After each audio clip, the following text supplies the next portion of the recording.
At the moment, I've noticed that Denji has just been kind of along for the ride at this point, right now, because we have all these super powerful assassins all showing up, and one of them, well, kind of like two of them, really. Well, two of them, really, because you have Kianchi and you have Santa Claus, who are like the really powerful ones, clearly. And then you have Tolka, but he's like being trained by, who would be probably comparable to Kianchi and Santa Claus.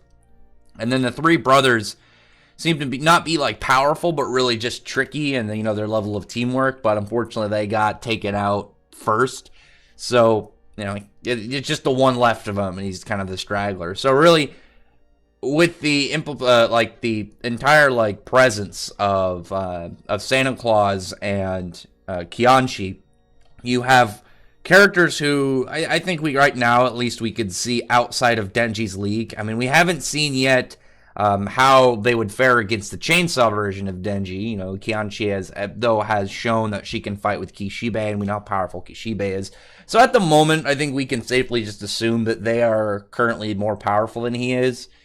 But it's like, well, then how is Denji really going to be involved in this if these guys are too strong for him? But you have these other characters who seem to be capable of fighting against them, whereas Denji's just trying not to get caught up in it right now.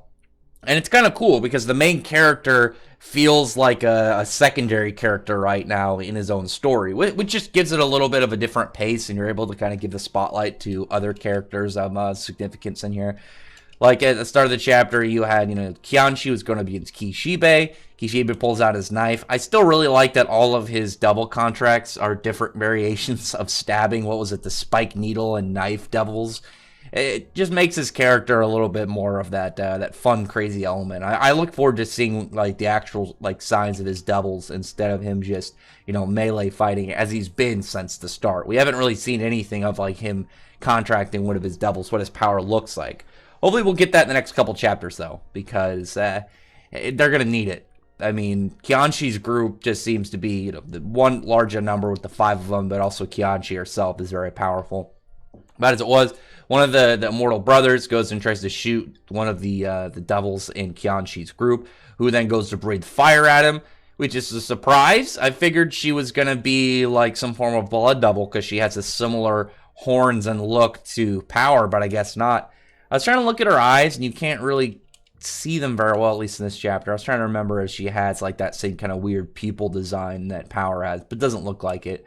But then one of the 3 brothers, well, really the only one left, the immortal survivor, goes and shoots the fire-breathing fiend, and then he gets launched out the window by Kianchi, and I'm sad. I was actually sad because very rarely do I look at the spoilers for Chainsaw Man. I did this week, and I read everything else in here in the chapter. Was okay, kind of cool. We're gonna see some fun stuff happen, some good action.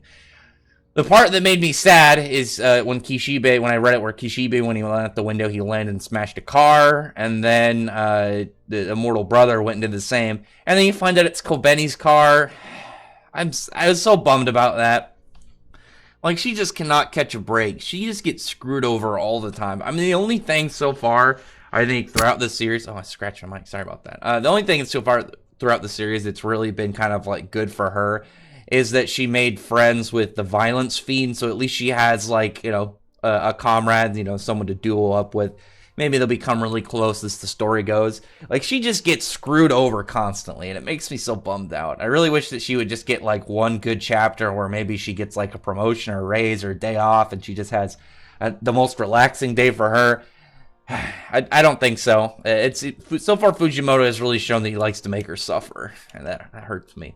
But then to come in to help Denji, who's being held down by that fire-breathing fiend, you have Best Boy Beam. Best Support comes in and headbutts her, tries to help Denji, and now they're in some dangerous situation because Yoshida comes back to come and fight Kianchi.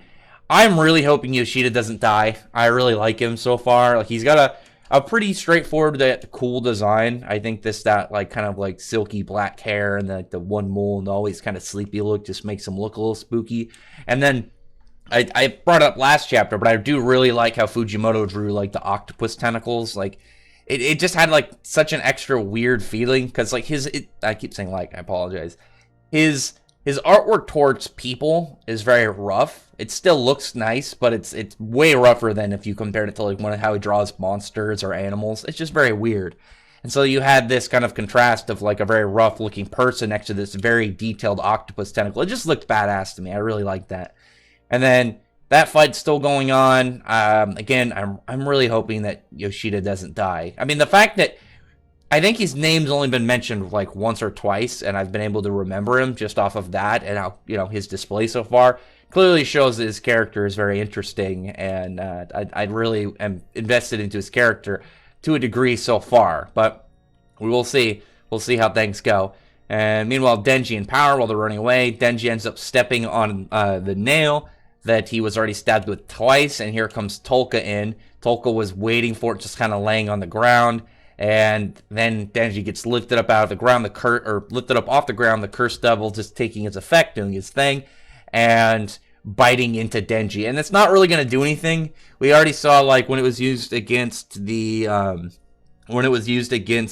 katana hybrid, the katana devil guy, that even though it, did a lot of damage to him, he could still get up. And we know that with Denji as well, because the hybrids are immortal. To what degree, we don't really know. But this absolutely should not kill Denji. Like, any normal person, like anybody without immortality, this would probably kill him within it, because it's a curse. That, they have this weird other dimensional being biting into you and, draining all this blood out of your body.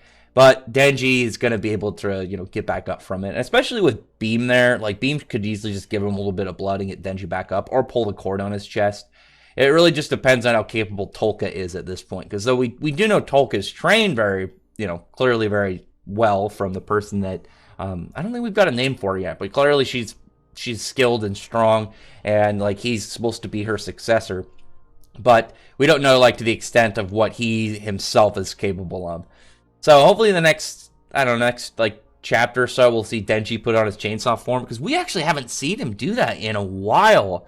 Like, the last time we saw his chainsaw form was when he jumped into the ocean with Reze. I can't remember anything prior or anything after that. Like, we haven't seen his chainsaw form forever.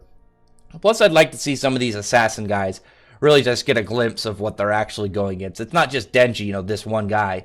It's a very, very terrifying, like, hybrid devil with chainsaws coming out of his hands and head. And plus we know that the devils have, like, this subconscious kind of, like, reaction to the sound of the motor, because when they leave hell, that's the sound the last thing that they remember hearing.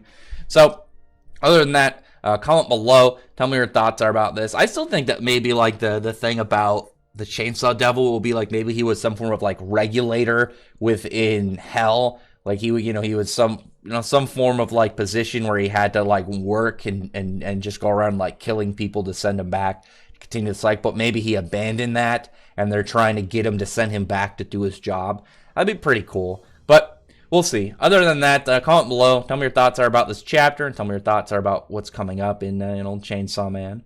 And I'd really appreciate if you would thumbs up the video, press the like button, subscribe button, and check out my other videos. But that, I appreciate everybody's already subscribed. And I thank you all for listening. Bye.